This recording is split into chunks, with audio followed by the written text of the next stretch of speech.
Hello hello hello. कैसे हैं आप लोग? आई होप कि आप लोग सब अच्छे से होंगे। तो चलिए शुरू करते हैं आज के इस वीडियो में एनसीईआरटी 7.1 इंटीग्रल कैलकुलस के क्वेश्चन नंबर 1 से। चलिए देखते हैं सॉल्यूशन पहले क्वेश्चन का। देखिए ये इंडिफिनिट इंटीग्रेशन का है, 7.1 एनसीईआरटी का है। सवाल क्या है कि इंटीग्रेट द फंक्शन।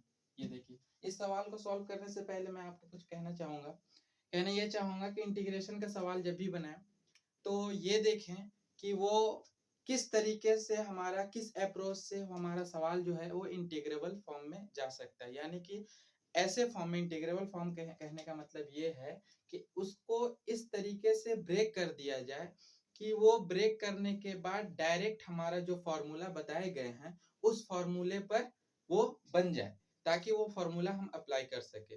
तो इस सवाल को देखने के बाद सबसे पहले मैं तो ये कहूंगा कि जो एनसीईआरटी के 7.1 के क्वेश्चन से जितने भी क्वेश्चन 7.2 के जितने भी क्वेश्चन हैं वो सारे क्वेश्चन जो हैं वो इंटीग्रेशन बाय सब्स्टिट्यूशन से बनेगा। इंटीग्रेशन के मेथड्स 3 मेथड्स होते हैं। एक मेथड जो होता है वो इंटीग्रेशन बाय सब्स्टिट्यूशन होता है, एक जो होता है इंटीग्रेशन बाय पार्शियल फ्रैक्शन होता है, और एक जो होता है वो इंटीग्रेशन बाय पार्ट्स होता है। तो ये जो 7.2 के क्वेश्चंस हैं वो जितने भी सवाल हैं सारे सवाल जो हैं वो आपको इंटीग्रेशन बाय सब्स्टिट्यूशन से बनेगा। और इंटीग्रेशन बाय सब्स्टिट्यूशन के सवाल को सॉल्व करने का तरीका ये है कि आप सवाल में ये देखें कि किस फंक्शन का हमको डीसी दिया हुआ है, ताकि उसको हम पुट कर सके। डीसी कहने का मतलब ये डिफरेंशिएशन, किस फंक्शन का किस टर्म का हमको डीसी दिया हुआ है, ताकि मैं उसको पुट करके टी पुट करके या कुछ भी वेरिएबल पुट करके आगे मैं प्रोसीड कर सकूं।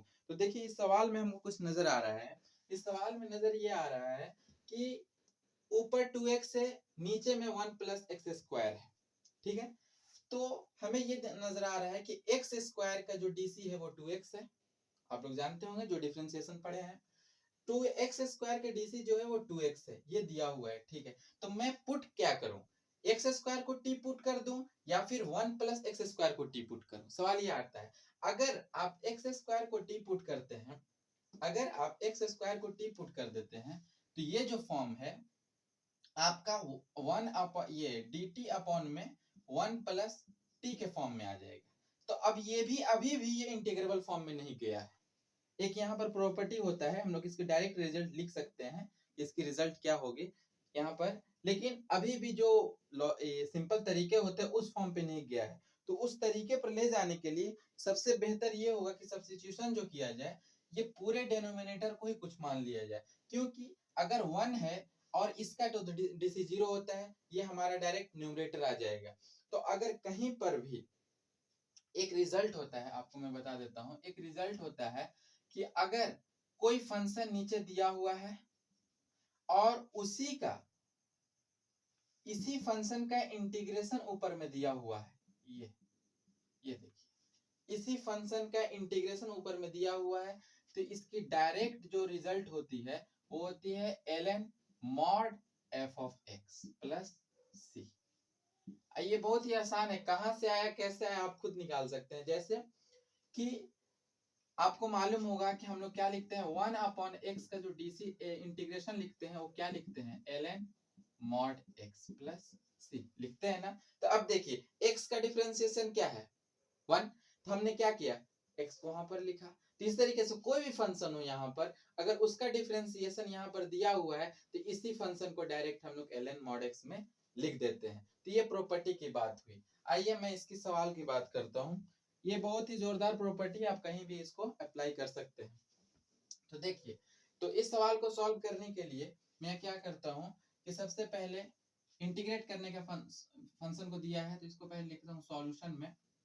क्या, सबसे पहले मैं मान लेता हूँ लेट आई बराबर इंटीग्रल 2x अपॉन में 1 प्लस एक्स स्क्वायर। इसको हम इंटीग्रेट किस वेरिएबल के ऊपर करेंगे, तो यहाँ पर जो फंक्शन दिया हुआ है इसमें वेरिएबल जो है वो x है, तो हम dx के रिस्पेक्ट में इसको इंटीग्रेट करेंगे। ठीक है, तो देखिए इसको इंटीग्रेट करने के लिए क्या करेंगे कि डिनोमिनेटर को t पुट कर लेंगे, या कुछ भी पुट कर सकते हैं आप, कोई भी वेरिएबल। तो put 1 upon x square is equal to t. अब क्या कर दो, इसको x के रिस्पेक्ट में डिफरेंशिएट कर दो। Differentiating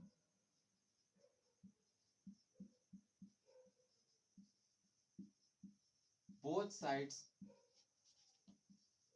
by with respect to x, sorry, both sides with respect to x, x के रिस्पेक्ट में हम लोग इसको डिफरेंशिएट करेंगे। तो कांस्टेंट टर्म का डीसी 0, एक्स स्क्वायर का डीसी 2x और dt का जो डिफरेंशिएशन होगा x के रिस्पेक्ट में वो क्या होगा, dt अपॉन में dx। ठीक है, तो अब ये 0 है तो 0 को हटा देते हैं, 0 का तो कोई ये नहीं है। तो अब क्या करते हैं कि अब हमको इसी फंक्शन को ले जाकर के यहाँ पर रखना होगा इस फॉर्म में, ताकि हमारा इंटीग्रेट हो सके। देखो अगर 2x यहाँ पर है और यहाँ पर dx, यानी कि 2x और dx को मल्टीप्लाई कर देते हैं, यहाँ से क्या करते हैं 2x into dx is equal to dt। ठीक है, तो अब हम इसको फर्स्ट इक्वेशन मान लेते हैं, इसको सेकेंड। तो फ्रॉम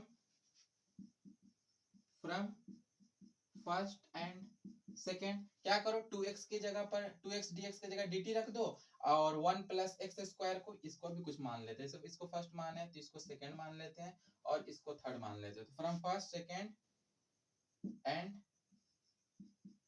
थर्ड, तो क्या करो 1 प्लस एक्स स्क्वायर की जगह t रख दो एंड 2x dx की जगह पर dt रख दीजिए। ठीक है, तो प्रोसीड करते हैं आगे। तो i बराबर मेरा क्या होगा, वो होगा 2x dx की जगह क्या रखेंगे, ये रखेंगे dt अपॉन में 1 प्लस एक्स स्क्वायर की जगह क्या रखेंगे, ये रखेंगे t। अब बताइए ये किस फॉर्म में गया, इस फॉर्म में गया, यही ना फॉर्म में गया। यहाँ पर x का वेरिएबल है, यहाँ t का वेरिएबल है, तो dt अपॉन में t, इसका इंटीग्रेशन क्या होता है, ये होता है ln mod t plus c।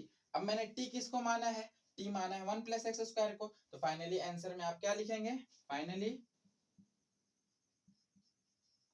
Finally put t is equal to 1 plus x square. तो हमारा आंसर क्या हो जाएगा, integral ln mod 1 plus x square plus c।